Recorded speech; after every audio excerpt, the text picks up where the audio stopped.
Hey, everybody. Welcome to another episode of the Grossman Files. We got a great one for you today. Yes, everybody. Welcome. We got a great one for you today. And what are we doing today? Well, we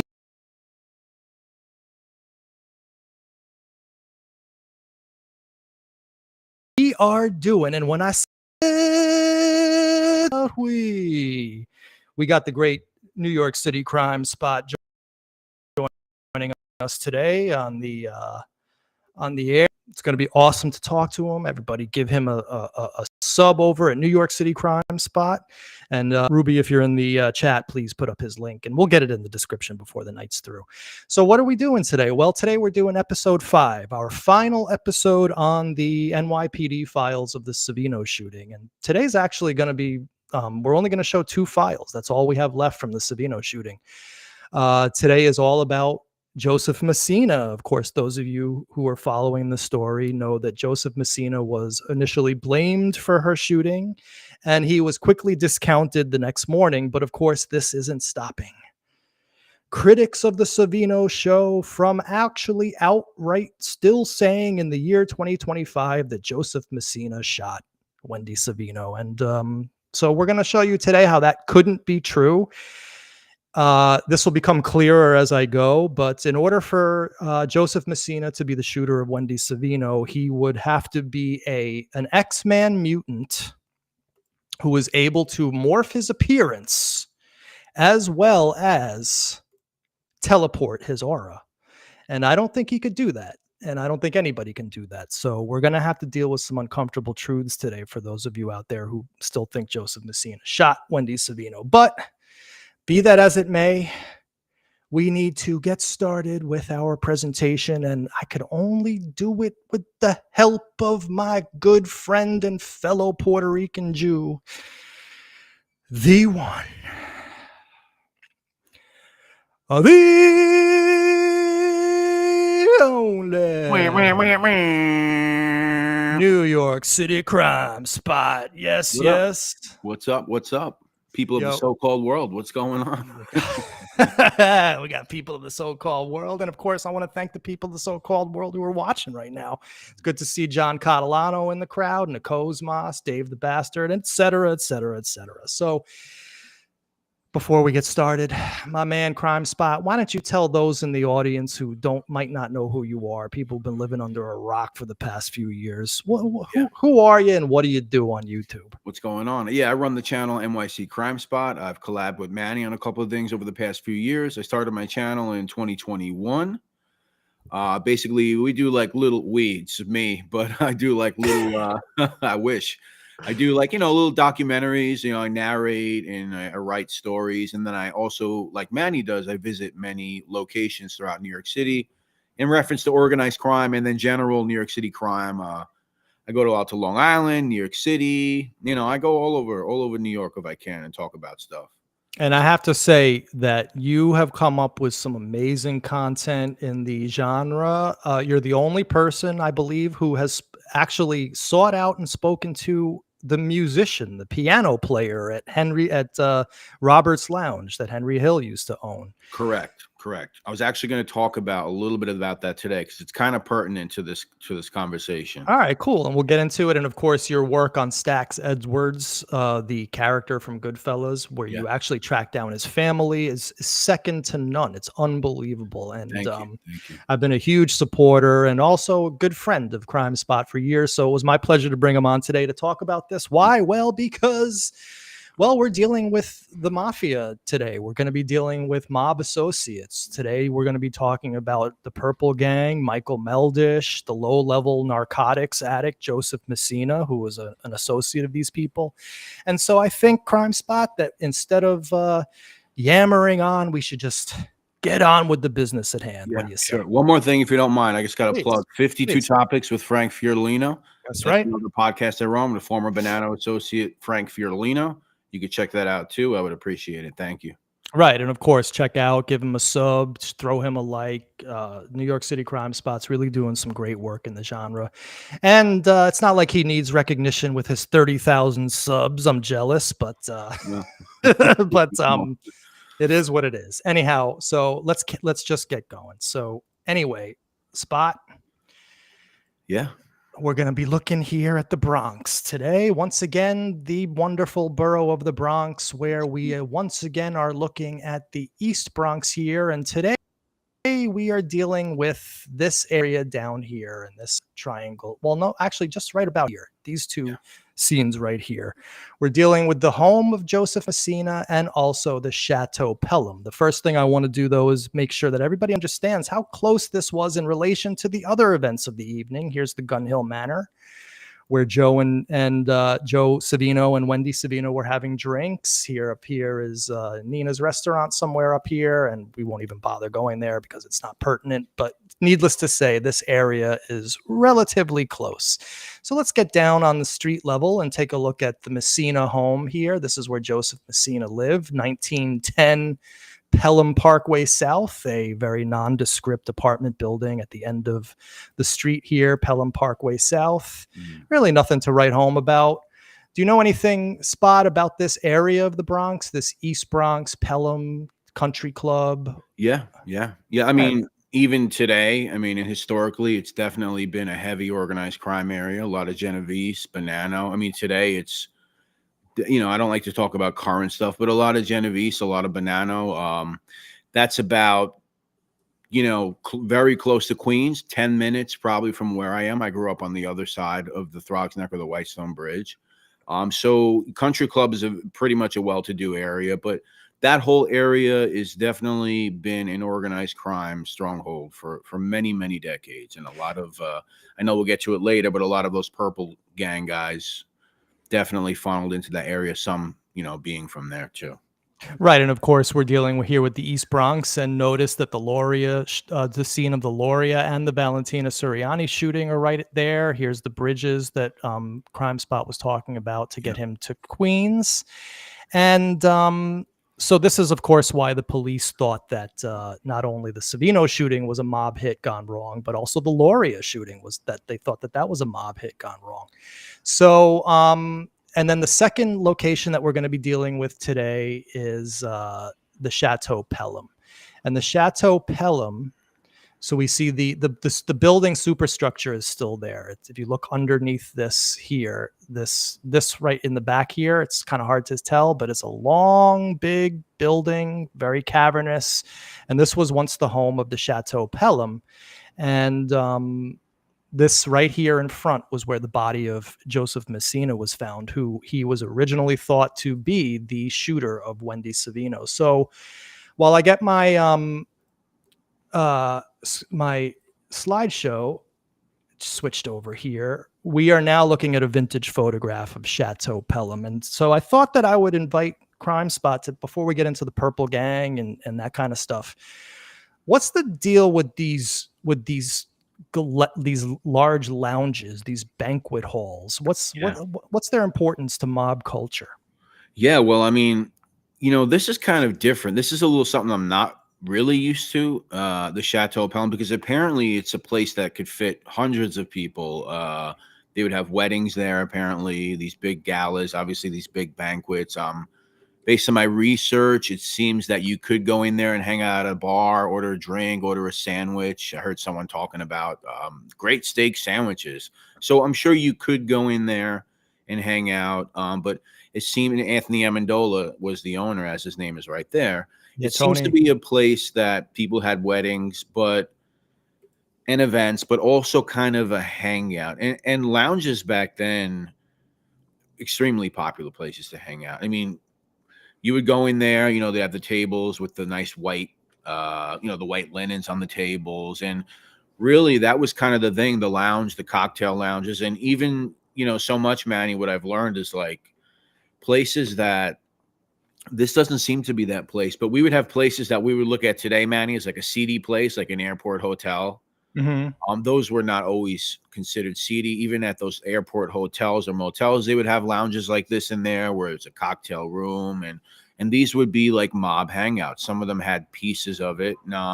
I cannot confirm if Amendola was involved with organized crime or he was paying somebody off. Of course, it's possible, but he seems to be, maybe Manny, you probably looked, he seems to be like a pillar of that community. People seemingly had high regard for him. He's remembered in the area. So I don't know about his connections to this sort of thing, but as far as Purple Gang, it's pretty obvious that they would hang out there. And not only that, but one of their prominent members who became a captain in the Genovese crime family, Angelo Prisco, actually had a social club right up the block Oh, really? on Westchester Avenue, literally up the block. Well, it talks about that in this passage that we're about to read Right. from the book. And of course, here we have priests and older crowd. Here we have a younger crowd. And so, yeah, it seems to be a place where people just had parties, hung out. Obviously, there was mob culture back then in the Right. Italian American mob culture back then in the East Bronx. And so the Chateau Pelham, of course, has that past, and unfortunately, a somewhat of a sordid past because of one of these incidents that occurred there. So this book is a really good book. I'm becoming very friendly with the author. And I actually invited him on. He wasn't sure he could make it tonight, but he may pop in. Who knows? But a good guy, and he was actually one of the first people to write about the Wendy Savino shooting in the modern era. I didn't know it because I hadn't connected Wendy to Son of Sam yet. But in his book Hitman, which I believe came out in 2022, he talks about the Chateau Pelham, and he talks about Joseph Messina and Wendy Savino. So I think we should just read those passages, get a feel for this, and then we'll talk about the Purple Gang. Who were they? Actually, why don't we talk about that now? Let's Yeah. who were the Purple Gang, because that'll set us up for this passage. Interestingly enough, Manny, I was looking on Jerry Capisi. It's a paid website. You got to pay, Gangland News, and he makes a reference to the Messina homicide back in 2018.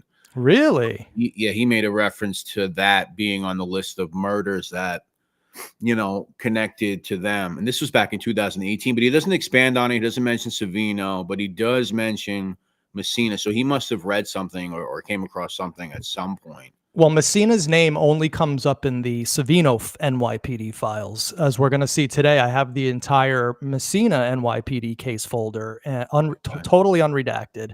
And we're not going to see there's like 45 files in it. Another case that went totally cold. But Savino's name is never mentioned once, Crime Spot, in Messina's files. So that's probably why authors like Capicci, like you just said, didn't connect the two or didn't know anything about it. But I find it interesting that nobody has ever talked about Messina shooting Savino except on that first night of April 9th, 1976. Other than that, it's been talked about as a Purple Gang hit. So who were the Purple Gang? Yeah. So the Purple Gang, for those who don't know, East Harlem in Manhattan is historically, I mean, not anymore, but at one point it was like the heroin capital of the United States. I mean, possibly even, the world, but definitely in the United States. And the Purple Gang guys, they came out in the 70s, kind of I guess I would say like post 1973, you had what's called the Pleasant Avenue Connection. You guys probably heard of that, the Pleasant Avenue Connection before, which was a big heroin operation, organized crime operation going on in East Harlem. So when those guys started getting busted up, Carmine Tremonti, guys like that, Ernie Boy Abamonte, a bunch of guys were getting busted up. And so these like young 20-something-year-old up-and-comers, they basically, they filled the void, right, for the need for importation of heroin and flooding the area with heroin, so much so that, I mean, you guys hear stories about famous black drug kingpins like Nicky Barnes. I mean, where do you think he was getting his heroin from? He was getting it from these guys. He was getting it from Matty Madonna. Like, these guys are like the real, I don't want to say unsung heroes of like the black heroin explosion, but in a way they are, because they were definitely supplying those well-known kingpins. And so basically they filled the void, flooded the area with heroin. Many of those guys became powerful members of, because they were associated with organized crime. Some of their family members were involved in it, but later on in their lives, like Danny Leo, he would become a Genovese, an acting boss. Matty Madonna, he'd become an acting boss of Lucchese's. Mikey Nose Mancuso, who I know you've mentioned a couple of times, is a Purple Gang guy. Apparently the leader of the Bananos now. Angelo Prisco, Genovese Capo out of New Jersey. So this is like the younger years of these guys who would later become very powerful in the 5 families of organized crime. And before Scott came out with that book, there wasn't really, like, I guess you could say, a Bible for them. And we knew about them, but he really puts it all together. And basically, Manny, I mean, of course, there's murders on the books by them. Some of them have been tried for them, but it's another one of those things, like you hear, like DeMeo crew, they're responsible for like an untold number of murders. It's kind of the same thing with the Purple Gang, where even when you look at Michael Meldish and Joey Meldish being the leader of these guys, I mean, you hear crazy numbers coming out, 50 murders, 60 murders. These guys were doing contract killings. I mean, so extremely violent, heroin traffickers. I don't have to tell anyone here about 1970s New York City. I mean, the homicide rates, you know how cheap life seemed when you start looking at these homicide rates in New York City. I mean, close to like 20,000 in the 1970s alone. And they definitely contributed to a number of those homicides. And took a while for law enforcement to catch on, but ultimately these guys grew their legend, and yeah, they were known as somebody not to mess, a group of guys not to mess with, even within the 5 families. Ultimately, Now, yeah. I'm sorry. So now, of course, just alluding back to the New York City area, mobsters, generally speaking, people think they all come from Queens and Brooklyn, and nobody really thinks about the Bronx and Yonkers guys. So was the Purple Gang, were they mainly Bronx guys? Like, what was the deal with the Well, it Bronx? starts in East Harlem. It's the East Harlem Purple Gang. Purple Gang. Okay. A lot of these guys grew up there. You know, a lot of these guys are in the lineage of, because you have different waves of like heroin trafficking in that area, going back to, the Pleasant Avenue connection. And then what comes before that. And then, yeah, in the Bronx and Harlem, they're like this. They're like connected, right? So why would a guy like Michael Meldish, who Scott Deitche in this book that we're going to see, he names Meldish as Messina's killer from a DEA document that he got, which we're going to look at. But how does a guy like Meldish then end up hanging out at the Chateau Pelham in the Bronx if he's like an East Harlem Purple Gang guy? Well, they move. I don't know where these guys were living, but they definitely migrated into the Bronx. Yeah, it was definitely a Purple Gang stronghold also in the Bronx. As a matter of fact, I mean, him and his brother definitely lived in the Bronx. His brother's serving a pretty lengthy sentence right now. I hear rumblings he might get out, but I'm pretty sure Michael Meldish lived in the Bronx when he was murdered about a mile away from this site in 2013. So this is just kind of, just where they ended up, where they lived, Right. Wow. So this guy stayed there until he himself was murdered in 2013. That's interesting. He was murdered in 2013, which is known as like the last organized crime, Italian organized crime mob hit. And the person that went away from murdering him is an old buddy of his, Matty Madonna, who I mentioned, who's a Purple Gang guy. He's currently in prison. So it's that with a bunch of other guys. So it's kind of really interesting to me that this network that we're going to be talking about today, that was so powerful and so violent the night that Wendy Savino just happened to get shot by David Berkowitz a few miles away, that in the year 2013 they were still kind of doing their thing, that this story continues on in a sense to this day. It continues on, especially when you got a guy like Mikey Mancuso, who's apparently the boss of the Bananos, and it's just, these guys are still running around. Some of these guys, some of them, some of them are in prison, but. All right. Well, then with that background, and thank you very much, my man Crime Spot, for filling in those little details. Let's get into the meat of the matter. So this, of course, is from Scott Deitche's book, Used with Permission.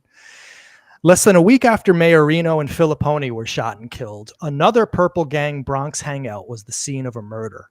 This time it was the Chateau Pelham, a well-known restaurant and event space in the Bronx that boasted continuous dancing, a continental smorgasbord, and a capacity to 4,000. Located just a couple buildings down from one of their social clubs, the Chateau was also a favorite hangout for Purple Gang members, including Frank Vicerdo Jr. So here they talk about the social club a couple blocks away. Right. Who was this guy, Frank Vicerdo Jr.? Any idea? Just a Purple Gang guy. Just a Purple Gang guy. All right, so let's carry on with the narrative then. Again, continuing on from Scott Deitche's Hitman. Police were called to the Pelham around 4:30 a.m. on April 10th, 1976, when a passerby noticed that a body was lying on the street outside the restaurant. The victim had been shot twice in the front and twice in the back, and then finished off with 4 shots to the head. Whoever wanted him dead certainly made sure the job was carried out. Homicide detectives identified the body as Joseph Butch Messina, an associate of the Purple Gang with a long rap sheet for assault and narcotics convictions. Police were also interested in the general look of Messina. He fit the description of a shooter in an incident that happened a few hours earlier in front of another popular Bronx restaurant, Nina's on Boston Road. Wendy Savino, wife of a prominent Republican leader, and ex-NYPD officer Joe Savino, was leaving Nina's restaurant with her husband. They drove separate cars. As she stepped into her Jaguar XL, a man walked up to the car and fired 5 shots into the car, hitting Miss Savino 3 times in the face, eye, and chest. She was rushed to the hospital, but was able to give the police a description of the gunman, describing a clean-shaven, this is going to be very important, okay, clean-shaven man, about 30 years old, wearing a black leather jacket, about 5 feet 9 inches tall. Police initially thought Messina was the gunman at the Savino scene due to his general appearance, but Messina had a mustache, which the Savino gunman did not. By the next day, the police had ruled out Messina as the Savino shooter and started running down leads specific to Messina's activities.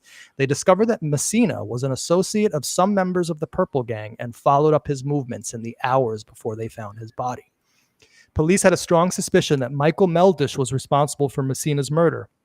They had information that Meldish forced Messina out of the Chateau Pelham. An unidentified trafficker was with Messina and tried to intervene. Meldish slapped the trafficker and continued to pull Messina out of the restaurant. Police were hamstrung by a lack of witnesses. Despite a reportedly crowded restaurant, police experienced extreme difficulty in identifying the patrons, much less obtain witnesses in connection with this homicide. So no one saw nothing, Crime Spot. Yeah. Typical.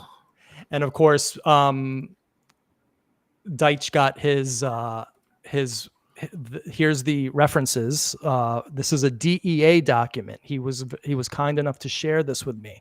And I actually did a walk and talk on this, but I don't think people really know that I did that, where I showed this. But basically, this was the source material which Deitche was used in order to write what we just read.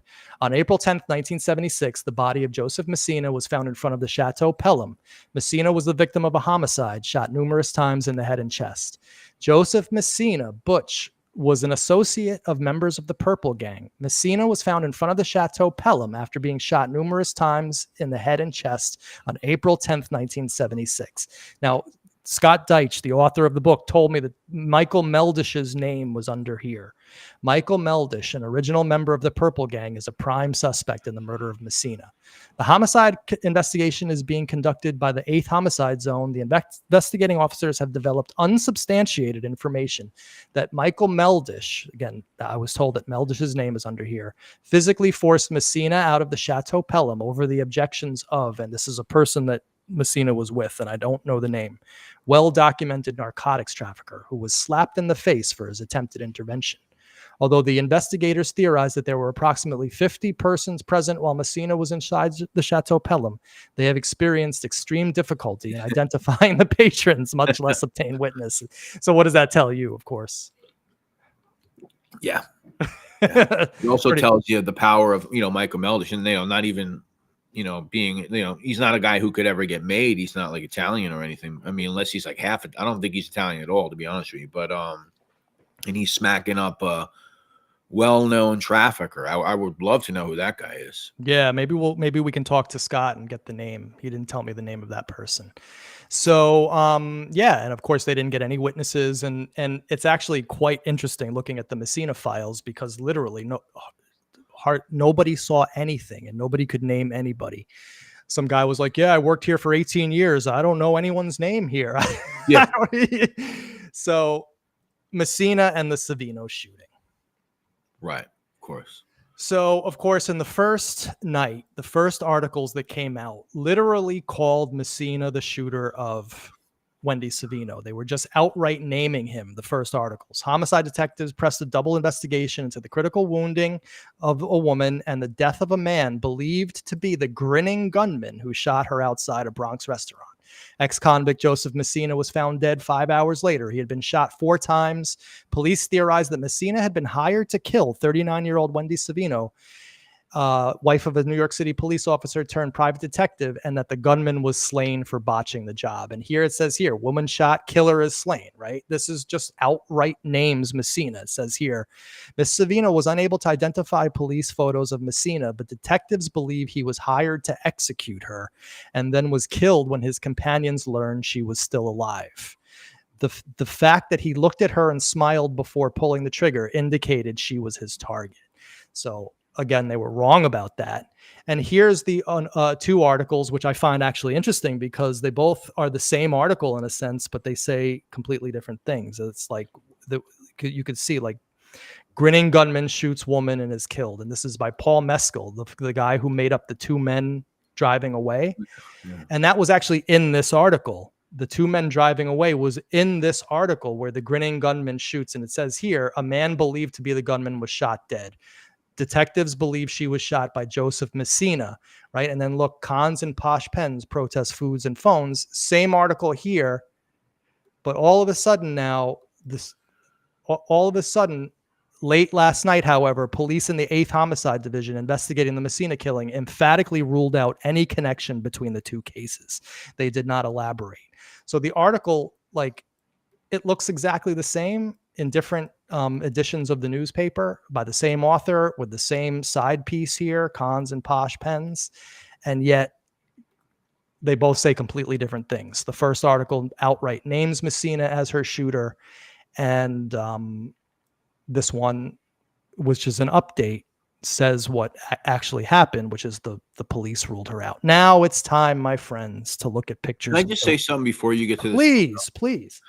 I mean, the idea that like somebody like that would be hired to do that, first of all, and then second of all, like, however, what is it, minutes later or an hour later, whatever it is, they just kill him on the street. I mean, I've never heard of something even happening like that. I mean, that would be, you know, if that's like a contracted hit, you would do it, and the guy would just like be out of there. He would be the hell out of the area. You wouldn't set it up where it's like, oh, we're going to tell him to hit her, then he's going to come here, then we're going to kill him, then we're going to leave him in the street. I mean, it's so sloppy, it's so dumb, and it opens up to stuff like this, what you're reading in the newspaper. Like, you don't want this to happen. You don't intentionally want these connections to be made to come back to you. It's not really how it works. Well, we're still dealing with the aftermath of this 50 years later, because critics of the Savino shooting of the Berkowitz as Savino shooter story literally say that Joseph Messina shot her.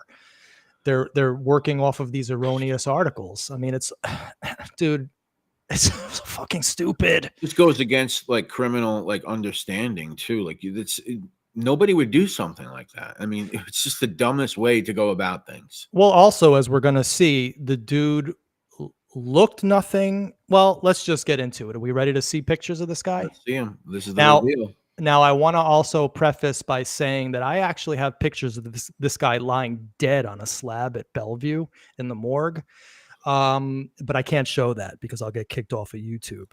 But I'll send you a copy of that Crime Spot, and so you can see it, because the man who you see here, Joseph Messina, there he is, right? Taken, and this is from 1970, so this is 6 years before all this happened. The man who I saw lying dead on the slab was skinnier than this, more gaunt, because he was a narcotics addict, and his mustache was twice as thick. So this is Joseph Messina right here. We got a lot of pictures, a lot of comparisons to this guy. Now, I don't think he looks anything like that sketch, considering that he has a thick handlebar mustache. Right. And Wendy was emphatic about the shooter being clean shaven. And if anyone doesn't believe me that that's Joseph Messina, this is the front of the picture. This is the back of the picture. Now check this out. 41076, 1700 Bellevue Morgue. Look at Joseph Messina's vitals. Oh my God. Yeah. 5'6" and 125 pounds. Gaunt is right. And this was right. So remember, I told you he was even skinnier and gaunter and had a thicker handlebar mustache. Right. But here he is. So how did he, if he shot Wendy, how did he gain 2.5 inches of height, put on 40 pounds at the very minimum, possibly as much as 50 pounds, and do it all in 4 hours? Because that's, and he would have had to have been in 2 places also at the same time, as we're going to see. But check it out. It was the all-you-can-eat buffet at the Chateau Pelham. This dude had green pants, multicolored orange shirt, and black high heel shoes. Wendy didn't say anything about that, about high heel shoes, multicolored orange shirt, and also this Crime Spot. Would they send an assassin out to shoot somebody wearing high heel shoes? No, they wouldn't, and they wouldn't usually send a junkie to pull off a mission like that. Because let's get it straight. If something like that was to even happen, it's a contract hit. It's something you're getting paid for, especially if people are painting this picture that Savino, I don't know, he's got money, he's got this, whatever he's got, whatever. I'm sure they're saying things like that. He could afford to pay off contract costs. They're not going to send a 125-pound junkie to do it. They have plenty of guys that are more than capable of doing something like that. Right. And that's kind of what I think as well. Now, here, of course, is a comparison. Here's the sketch compared to Messina and compared to Berkowitz. I don't know what to tell you guys. I mean, I personally think the sketch looks a hell of a lot more like Berkowitz than the narcotics addict and junkie Joseph Messina with his handlebar mustache. And of course, I did one of these jammies where Messina lines up. The only thing that lines up maybe are the lips, sort of, but nothing lines up. But with Berkowitz, it looks like the same face. If you just stare at this Berkowitz photo, you can morph those and create one face with that. And just for people who might be thinking that I possibly am being a little bit unfair here, well, I'm going to show you that I did this as well with the other sides of the faces as well.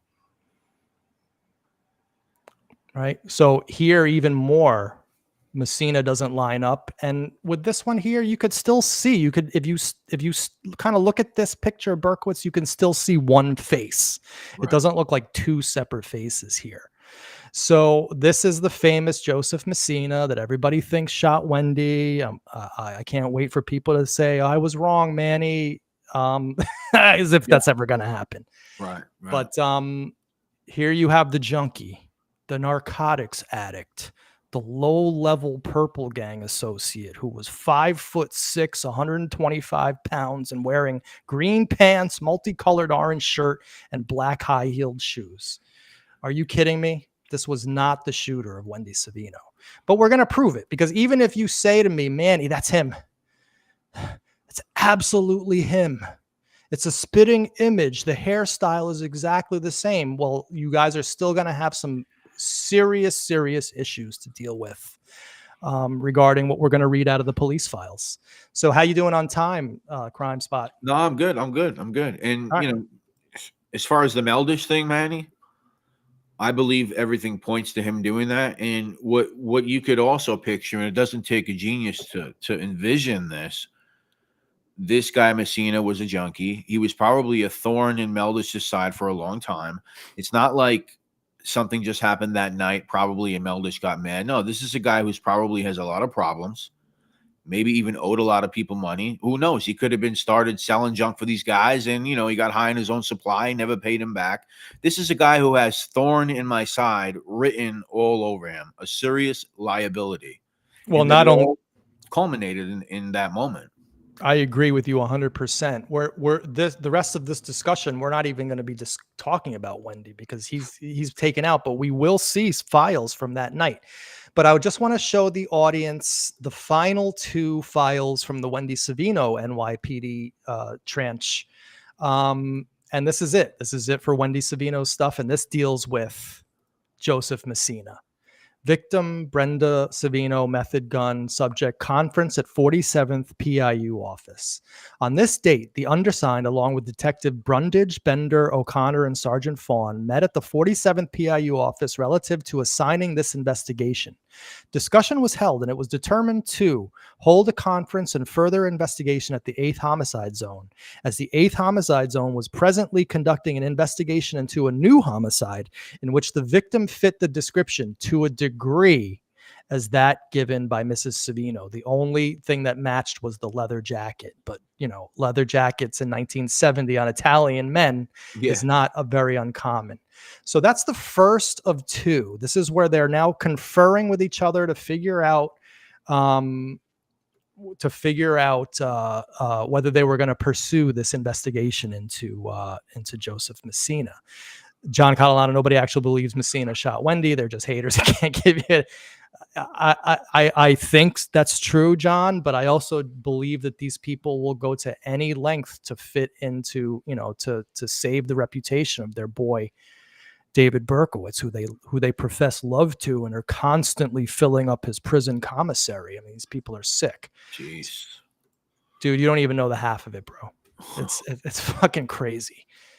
All right. So this is now the next and this is the last Savino file you will ever see. Why? Because this is all that exists. I've shown you everything. Those of you who think I'm holding back, FOIA away. Go get your files. And when you come back and you see that there was nothing left out of this presentation, maybe then we could break bread. But again, I'm not holding my breath.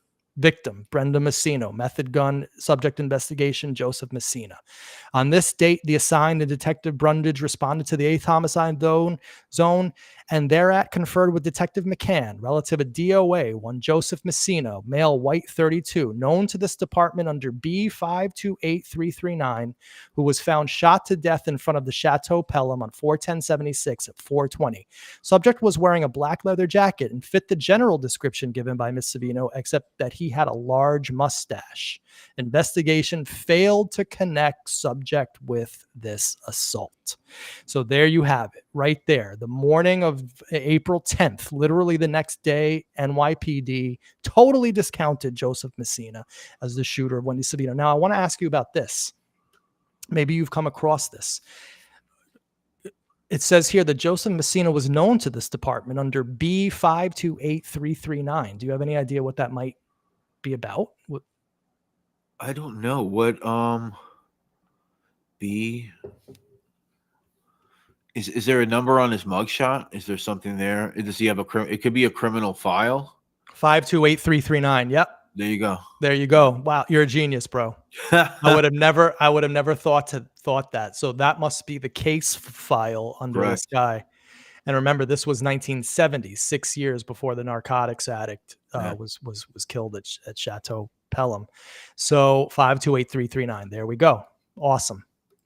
All right. So now the NYPD case files on the Messina murder. So we're going to show you about 12 files here. None of them are very long, so it's not going to be a slog to get through.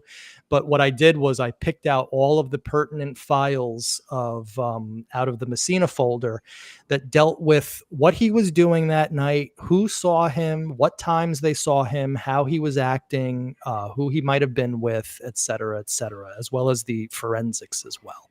So here's the first case file. Sorry, give me a second here. This is 4/10/76, right at the 4:20, right at the time and place of occurrence by police officer Frank DeGennaro. Now, what's interesting about this, I don't know if you know this Crime Spot, but one of my biggest haters and critics of this, in fact, the tipster, the person who told Berkowitz all of the details of the Savino shooting so he could be prepared for the interrogation, the guy who completely screwed this up for everybody involved, including the victim, Wendy. His name is Frank DeGennaro. That's his father. Oh, no way. Yeah. The guy who found Joseph Messina lying dead on the floor is the father of the tipster, the guy who loves David Berkowitz, another alleged. That's bizarre. Yeah. Another alleged Christian.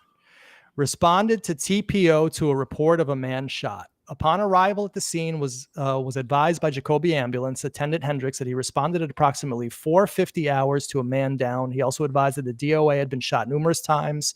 DOA was found lying face up at the above location.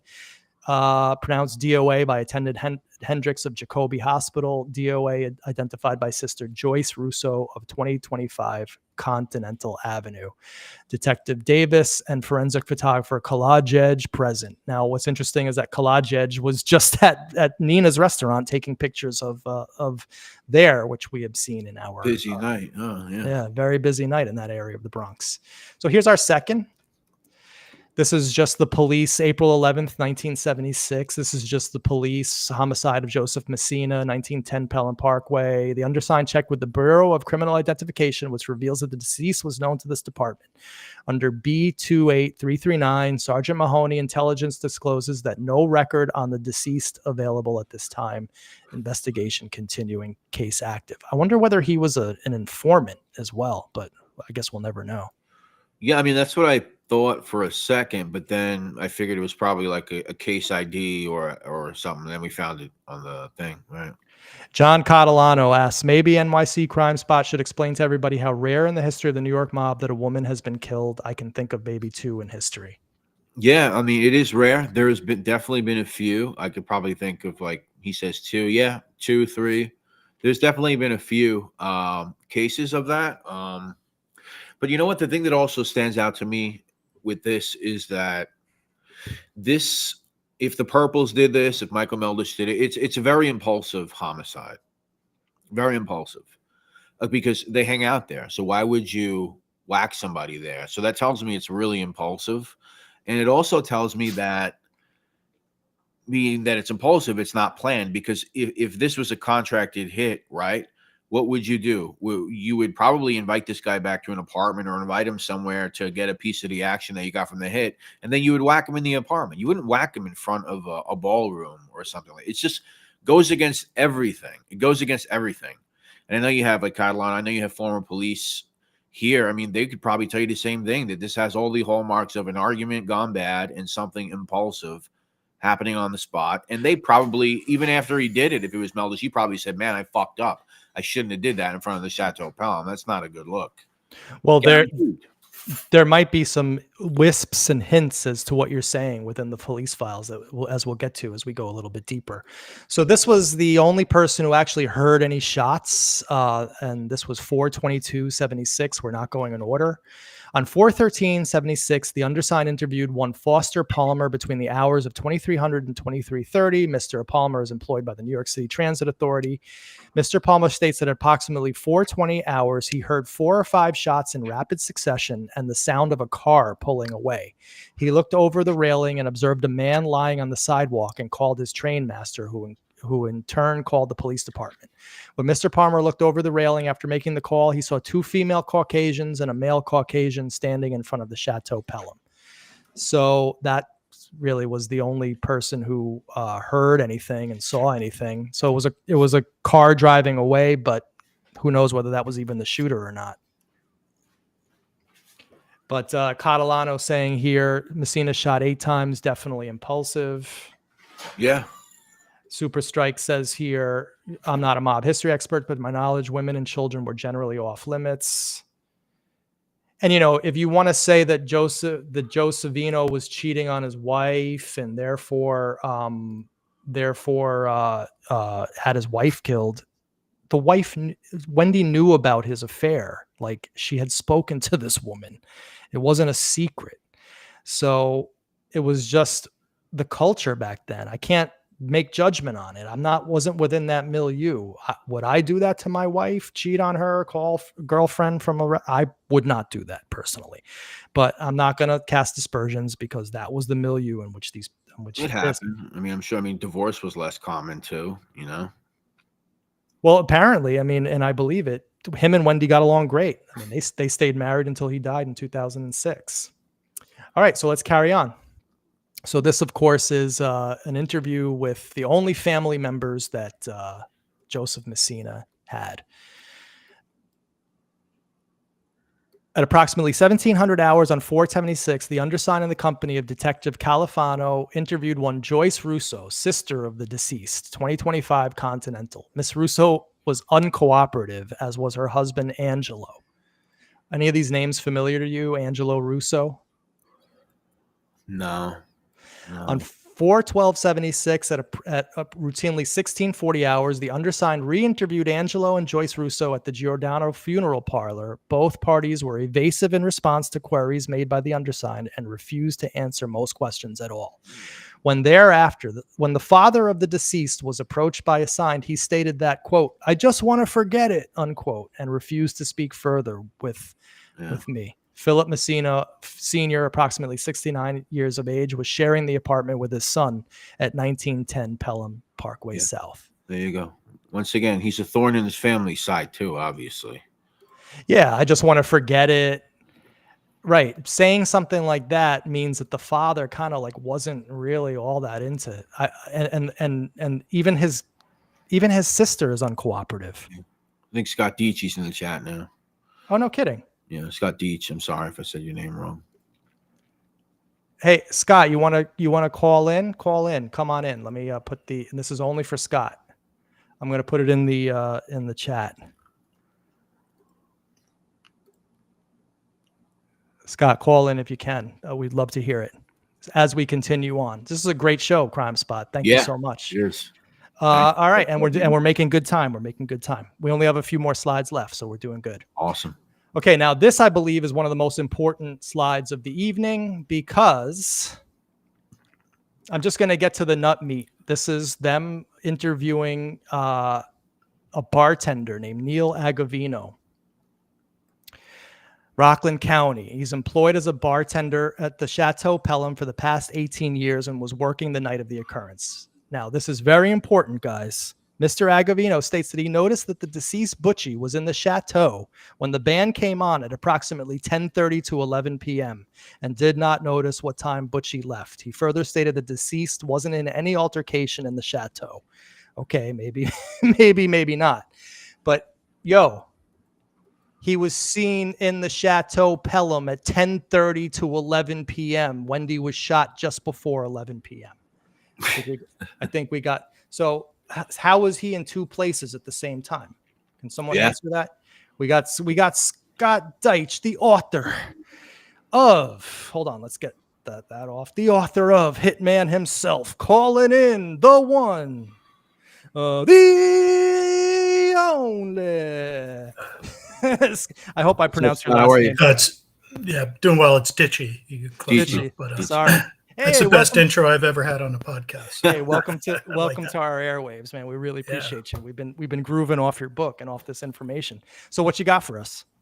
So I think it's page 37 of the file.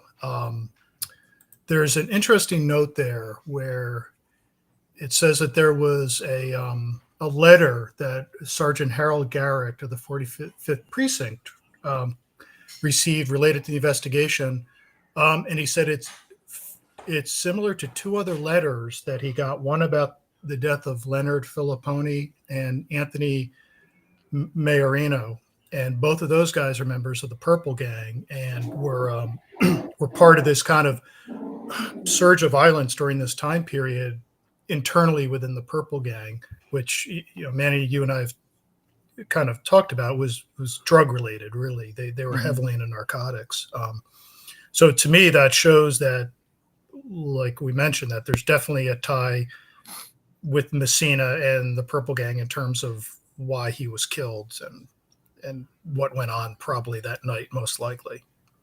Right. Yeah. I mean, I don't have any doubt in my mind that his death was totally unconnected to Wendy Savino's. Mm-hmm. And, that's always been my main concern, but it's kind of cool to get this little this sidetrack going on Joseph Messina. That's great. I'm glad you were able to glean something out. I don't have that particular file in our slideshow today because I didn't feel it was super relevant. It was a little bit going into the weeds, but so what you're saying is that that's sort of proof that there was this connection between Messina and the Purple Gang.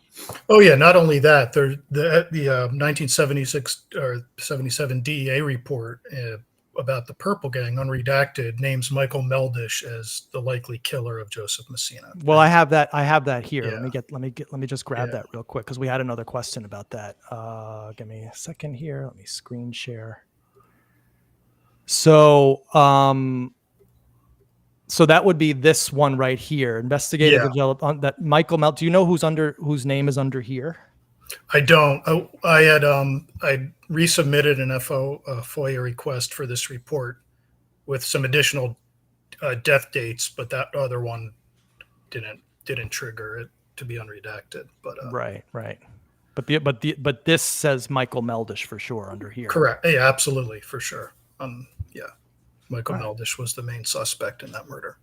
All right, cool. Do you want to hang out for the rest of the show, or Sure. Is that all you wanted to say? Yeah, because we just have a few more slides left, and it might be good to get. There's a one little interesting thing that we're going to talk about, but let me just share this again real quick.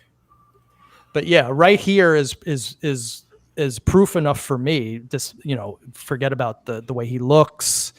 He couldn't be in two places at one time. And here he is being witnessed at the Chateau Pelham at approximately 10:30 to 11, which is the exact time that Wendy was shot. He couldn't get to there, hide behind the dumpster, change his clothes, grow a mustache. And then, it's just not possible. It's not within the realm of possibility. So now the cops go back to the family on the 15th. And they re-interview them again responded to the Giordano funeral parlor and re-interviewed Joyce Russo and her husband, who refused to divulge the identity of the party who notified her that her brother was dead. We're going to actually we're going to identify that person in our show a little bit later.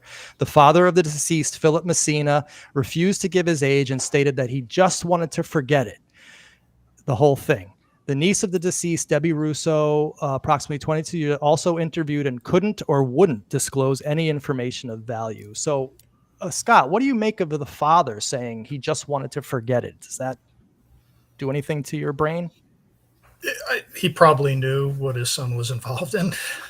I mean, that's what Crime Spot said. Yeah, for sure. By the way, I forgot to introduce you, Scott. This is Brett, New York City Crime Spot. Brett, nice to meet you, Brett. Yeah, in fact, you guys should hook up because Crime Spot's got a great New York City mob channel, and I'm sure that with many subscribers, and I'm sure that they would love to have you on. Definitely. Yeah, absolutely, definitely. All right, so again, the family isn't saying anything. They refuse to talk. Here is 421. On 416, the undersigned in the company of Detective Califano and Sergeant Fitzsimmons interviewed one Salvatore Parada, 1286 Edison Avenue. Mr. Parada also worked at a bartender the night of the occurrence. Mr. Parada confirmed that Butchie, meaning Messina, was there shortly before 4 a.m. So he was there. He was witnessed between 10:30 and 11. He was witnessed at 4 a.m. So most likely he was there the entire night. Now, here is an interview with the girlfriend of Joseph Messina, again, proving that he was in fact a narcotics addict. Subject states that she is, so her name was Jean Montoro, née DiCarlo. Subject states that she has resided at said residence for 5 years and that for 2.5-year period prior to August of 75, she was the girlfriend of the decedent. She further stated that during said period, she had no knowledge of the decedent being a drug addict or being involved in narcotic traffic. She states, though, that on the sorry, I added a word there. I want to take that back. She states that on the date of the decedent's mother's death, 5/21/75, decedent had overdosed at his residence, and that it was then she became aware of his addiction and shortly thereafter discontinued seeing him. Subject could not offer any information of value as to acquaintances of decedent and stated that they frequented the Chateau Pelham and log cabin bars, said location being where his parents and sister Joyce frequented. All right. Anything that you guys, you want to comment on there? No, just Scott. Yeah, pretty self-explanatory on that. Yeah, one, sure. Okay, well, this one I find interesting because it gives a little insight into the way Messina was acting that night. Manny, I'm sorry. Actually, I have to hop off now. My bad. Okay, you got a show? Yeah. 7:50. I got to get ready for my live stream. All right, cool. Well, thank All you right. so much for being here. Yeah, And it was awesome. I'll carry on the show with Scott, Scott. great to meet you, man. Yeah, great meeting you. I'll hook both touch you guys base. up. Yeah. All right, cool. See you later. Thanks, man. All right. So, interview of witness Penelope Fernandez, née Penny Jacoy. On this date at about 23:30 hours, the undersigned accompanied Detective John McCann, 1147, interviewed the above listed subject at the office of the 8th Homicide Zone. Subject stated that on the date of occurrence, she had arrived at the Chateau Pelham bar at about midnight, and she sat adjacent to the band at a table with her sister, Antoinette, and a friend she knows only as Maria, who she describes as a female white 22, NFD. And she states that she had seen decedent at some time prior to closing, and that he had come over to her and sat on her lap and kissed her. She stated that she didn't see who decedent was talking to her in the company of, but at the time close to closing, she had heard what she thought was fireworks from outside of the premises. She further states that she had no knowledge of decedent being shot while she was present at the premises, and that she had left through the rear door with her sister Daku and Maria in Maria's car, and that when they drove past premises, she observed decedent lying on the sidewalk in front. She then states that they went to the decedent's sister, Joyce Russo's apartment, and her sister went upstairs, whereupon she notified Joyce Russo, who was in the company of her daughter, Deborah, and son, Angelo Jr. Subject states that shortly thereafter, she returned to the lobby and told said Maria that her and Daku were staying and she should leave. Subject stated that at this time, her other sister, the rest of this is not relevant, but basically there's two things I wanted to talk about here. One, it was this person, Penelope Fernandez, who told Joyce Russo about her brother dying. So Joyce Russo didn't want to drop a dime on this person. Mm-hmm. But also I'm noticing here that she says that the decedent had come over to her, sat on her lap and kissed her. That strikes me as odd behavior. Yeah, it sounds like, either drunk or very high, or right, an erratic behavior. I could just be making that up, but it seems odd to be flitting around and going into some woman's lap and kissing her. I don't know. So that could give a little insight in just to the way he was behaving that night, which might have made people angry.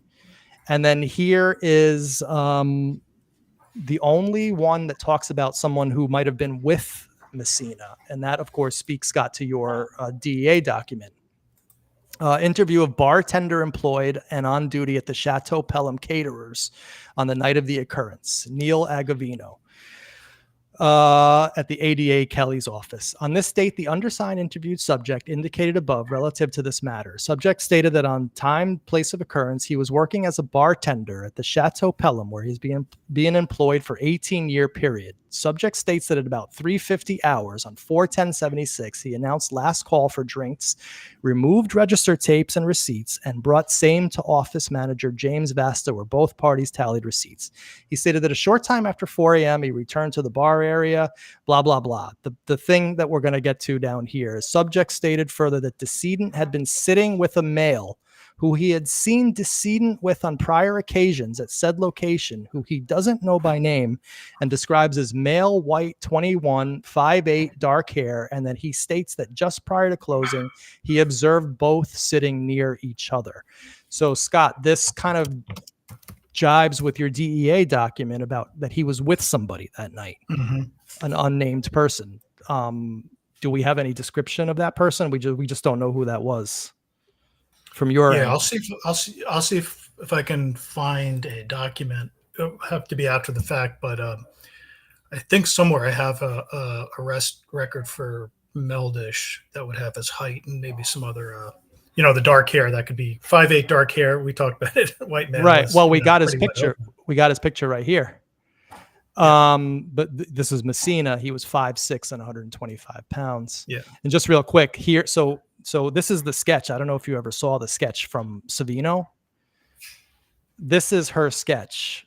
This is the person who Wendy Savino says shot her. And it's a spitting image of David Berkowitz. It's definitely not Messina. I mean, when you do this, the picture lines up perfectly with Berkowitz. It looks like one face, whereas with this, it's obviously the mustache takes him out of the equation. So Scott, thanks for hanging with me. We got three more absolutely. short documents to go through. And the reason why I included these is because it speaks to his something going on within the nexus of his narcotics activity and methadone. So on June 14th, 1976, at approximately 2100 hours, the undersigned interviewed one Anthony Farella, 1860 Hobart Avenue. Wow. What's crazy is I had a girlfriend that lived in this freaking place. Anthony states that while he was on the Central Booking Center on 4/21/76, he was told by another individual that he was supposed to be killed by the same people who killed Butchie Messina. Wow. So there was something going on here, and then they follow up on that. Okay, so here's the second follow-up. On 7/2/76, the undersigned received photos of all the parties. They attempted to interview Anthony Farella. The undersigned showed photos of Anthony Farella, and he identified Joseph Brancotti as the man he had the conversation with concerning Butchie Messina's death. So now Anthony Farella says it was Joseph Brancotti who said that that Messina was supposed to be the one killed. And here, our final slide of the day is Joseph Brancotti interviewed. Brancotti denies ever making any statement that he was next after Messina was murdered, but does state that one Joe O, who belongs to the methadone center at Water Street, made that statement to him. Mr. Brancotti further states he will find out where this Joe O lives and informed undersigned of such. Investigation continue, case active. And this was literally the last file in the case folder because it just went nowhere after this. So there was something going on with narcotics, methadone clinics. I mean, I don't know what happened to Messina that night, but I don't think it had anything to do whatsoever with Savino. And the methadone supports the Purple Gang's primary narcotic. They were trafficking and involved with was heroin. Right. And Derek Larson, who was a police officer in Washington, D.C., now retired. He was the size of a child. He could comfortably sit on a woman's lap. Derek also says, I got to admit, it isn't awful on Messina, but the lack of mustache is a big difference, and so on and so forth. So there you have it, guys. This is the story as we know it, and as we on this guy, Joseph Messina, who we see here again, 5'6", 125 pounds, 25 to 30, wearing green pants, multicolored orange shirt, and black high-heeled shoes. Hardly the the getup of a mafia assassin. And as Crime Spot said, would you trust this guy to kill the wife of somebody? And I think the answer to that is no. But you'd have to say to yourself, could this guy grow a mustache in 4 hours? Could he shrink 3 inches? Could he gain 55 pounds, and so on and so forth? And also, could he literally be in 2 places at once because he was eyewitness at the Chateau Pelham? So my only concern, Scott, is basically this guy and Savino. I know that there's a whole other tangent with this guy, and maybe we'll continue our work behind the scenes on him. But I want to just offer you the last word before I say goodbye to the audience, and any thoughts you might have on this case, on the Savino case, and on Purple Gang and this kind of stuff in general. The floor is yours. Oh, yeah. I mean, I don't know if people realize how violent the underworld was in the mid-'70s, because you had this emergence of large-scale heroin trafficking, a lot of young guys getting involved. So there were dozens of murders in 75, 76, 77. It was just a really violent time. So, and Messina's name pops up in relationship not only to the Meldishes, but the Priscos and other guys that become major mafia figures down the line. So he definitely was involved in a lot of that activity, for sure. Yeah, it'd be very interesting to find out more about that whole milieu, and who knows, maybe we will, now that we are studying the files and can have more names to work with. Yeah, but and I will real quick to reiterate, I think somebody commented, and we've commented via email on this, is that in all these killings that took place with the Purple Gang, they weren't shooting women. They weren't going after spouses of people that they wanted to to attack. That's not to say it's never happened in organized crime, but that's the exception to the rule. Right. It's very rare to go after a woman. And would you, and also, would an assassin, somebody paid to kill the wife of somebody, would they leave her alive? I mean, No. she was literally crawling away. So whoever shot her had to know that she was still living. Yeah. I don't think a mafia assassin would leave that so open-ended. But in either case, I really appreciate you popping on here. Yeah. I'm going to, if you don't mind, I'm going to put you backstage while I see the Good. audience out, but I want to say goodbye to you off the air. So All right, cool. I'm only going to be another minute. So thank you so much, Scott, for being here, and maybe we'll work out something with Crime Spot where we do a little bit more of a deep dive. Yeah. All right. Thanks. I'll see you in a minute. Okay. All right, guys. Well, thank you very much for being here on what is going to be the last show on Savino, at least for a while. I don't think any new developments are coming up. You have now seen all the files. The era of radical transparency is here. And you have just witnessed it. You've seen every file that exists on Savino and the pertinent Messina files. You've seen pictures. I've shown you everything. And that's really all I can do. I can't control what you believe or your responses. The only thing I can do is honestly show you this information and analyze it with the professionals. So everyone, I want to say thank you very much for joining us here on the Grossman Files, and we will see you on the next episode. Thank you very much.